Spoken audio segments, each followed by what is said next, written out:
नमस्ते friends, mother's planet में आप सभी का स्वागत है। जैसे कि आपने मेरे पिछले ब्लॉग में देखा कि कैसे हम लोग ग्वालियर से गया जी में आए हैं, तो कैसे हम लोग वहाँ पर अपने पितरों के पिंड तर्पण वगैरह किए और मैंने आपको फल्गु नदी के बारे में भी बताया थोड़ा वो जिसकी मुझे जितनी जानकारी थी।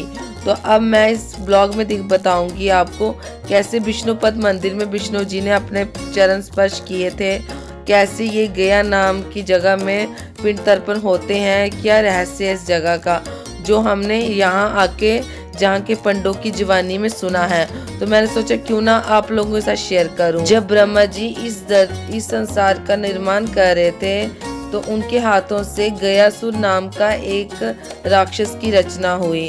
गयासुर राक्षस जाति का था, लेकिन उसके अंदर हर एक देवता के लिए प्रति भावना, प्रार्थना और बहुत ज्यादा पूजा अर्चना, धार्मिक स्वभाव का था।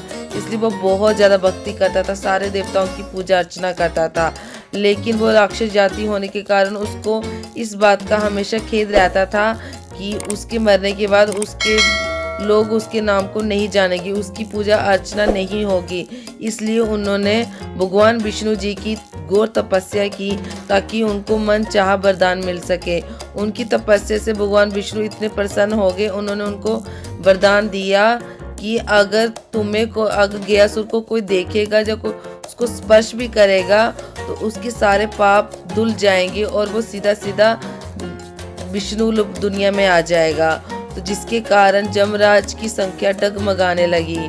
तो जमराज सीधा ब्रह्मा जी के पास गए, कहा कि आपकी बनाई सृष्टि में जैसे मरण जीवन वो नहीं रहा है, अब तो हर एक पापी भी भगवान विष्णु जी की दुनिया में जाने लगे हैं। तो जिस कारण हमें बहुत खेद हो रहा है। तो सारे जितने भी देवी देवता हैं वो सारे भगवान विष्णु जी के पास चले गए इस समस्या का समाधान ढूंढने। तो भगवान विष्णु जी गयासुर के पास गए और उन्होंने गयासुर से बोला कि गयासुर, सभी देवी देवताएं तुम्हारे पीठ के ऊपर बैठकर विशाल यज्ञ करना चाहते हैं। जो कि गयासुर एक धार्मिक सोच के थे, वो जट से मान गया। तो फिर सभी देवी देवताएं उसके ऊपर यज्ञ करने लगे, लेकिन वो फिर भी स्थिर नहीं हो पाया। तो अंत में एक विशाल शिला को गयासुर के ऊपर पीठ के ऊपर रखा गया और भगवान विष्णु जी ने वहां पर अपने चरण पद लगाए, जिसके कारण गयासुर स्थिर हो पाया। तो भगवान विष्णु जी ने गयासुर से उनकी अंतिम इच्छा पूछी। तो अंतिम इच्छा में उन्होंने यही बताया कि भगवान विष्णु से यही बोला, हे प्रभु, मेरे मरने के बाद मैं यही चाहता हूँ, जो कोई भी यहाँ पर अपने पितरों के पिंड तर्पण करने आएगा, श्राद्ध वगैरह करने आएगा, वो उसके सारे पाप धुल जाएंगे और उसके पितरों को मोक्ष की प्राप्ति होगी, उसके पितरों को विष्णु लोक की प्राप्ति होगी। जिस सुनकर विष्णु जी बहुत प्रसन्न हुए। उन्होंने बोला, हे गयासुर, जब तुम जिंदा थे तभी तुमने मनुष्य की भलाई के बारे में सोचा, अब जब मर रहे हो तभी मनुष्य की भलाई के बारे में सोच रहे हो। लो, मैं तुम्हें ये वरदान देता हूँ कि आज से इस नगरी को गया जी के नाम से जाना जाएगा, और जो कोई भी मनुष्य अपने पितरों की पिंड तर्पण श्राद्ध वगैरह करेगा, उसके सारे पाप धुल जाएंगे और उसके पितरों को मोक्ष की प्राप्ति होगी, उसके पितरों को विष्णु लोक की प्राप्ति होगी।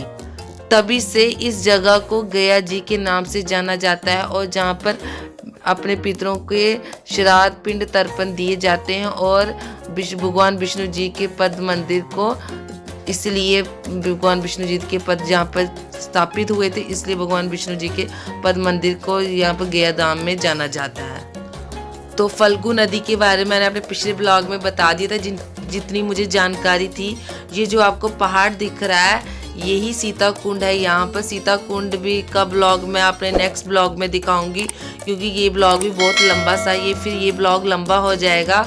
तो थोड़ा बहुत बता देती हूँ। सीता कुंड में महाराज दशरथ जी ने अपने हाथ बाहर निकाले हुए हैं और उनके हाथ में एक पिंड और 2 पिंड साइड में पड़े हुए हैं, जो कि सीता माता ने जब यहाँ पर देने आए थे श्री रामचंद्र जी के साथ। श्री रामचंद्र जी तो सामग्री लेने चले गए थे, तो पीछे से सीता माता जी ने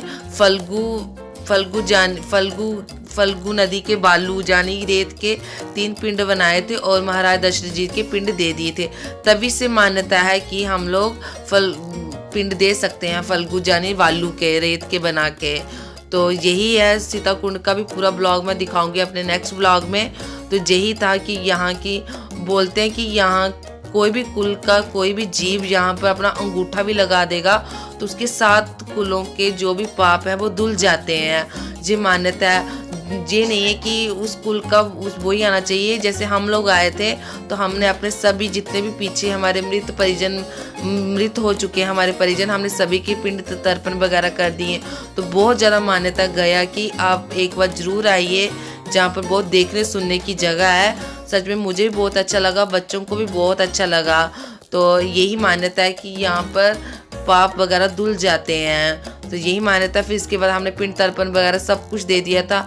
अंदर भी हमने भगवान विष्णु जी के मंदिर में भी आधे वहाँ पर पिंड चढ़ाए जाते हैं, आधे अक्षय वट के नीचे भी चढ़ाए जाते हैं। और अक्षय वट में ये भी मान्यता है कि वहाँ पर ऐसे बोलते हैं पंडित जी कि वहाँ पर एक फल छोड़ना होता है। तो ये भी मान्यता है एक। तो बहुत अच्छे अच्छे रिचुअल्स हैं जो मुझे बहुत अच्छे लगे। तो यही सब तो सभी में अच्छे से हमने सीता कुंड में भी आधे पिंड चढ़ाने पड़ते हैं। ये सब करके हमारा सब कुछ अच्छे से हो गया। तो ये भगवान विष्णु जी का मंदिर है। यहाँ से दूर दूर से फोटोग्राफी नहीं होती, बस हम लोग बाहर आके हमने फोटोग्राफी की थी। फोटोग्राफी स्ट्रिक्टली मना है और ये अच्छा भी है। तो ये देखिए भगवान विष्णु जी के अंदर चरण है, उनमें धो के अच्छे से उनको माथा रगड़ी, बहुत अच्छे से शांति मिलेगी। बस हमारा यहीं तक था। फिर हमने खाना पीना खाया। ये देखिए हाय कर दो, हाय छोड़ा इधर देखो पापा गिरा। फिर बस खाना पीना हुआ। देखिए यहाँ पे इतना कुछ भी खाओ। हमने डोसा ऑर्डर किया, इडली की, रसगुल्ले तो इतने खाए। ये तो घर वाले बैठे हुए हैं यहाँ पर। हमने मेडिसिन बोला मेडिसिन वगैरह खा लो, क्योंकि तीनों डायबिटिक्स के पेशेंट है, गैस के पेशेंट हैं और अपनी अपनी प्रॉब्लम है सबको। तो ये देखिए बच्चों के लिए इडली ऑर्डर की, फिर कचौड़ी भी खाई। तो बच्चों के संग बहुत अच्छा लगता है। और मुझे पहला तो हमारा अच्छा रहा पहला दिन। तो ये देखिए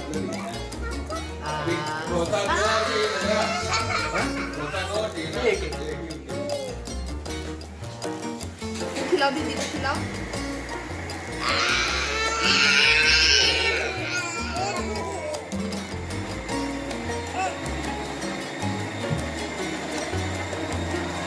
तो फ्रेंड्स यही मेरा ब्लॉग था। पिंड तर्पण देते सब कुछ अच्छे से हो गया, घर वाले खुश हो गए, मन में शांति भी मिल गई।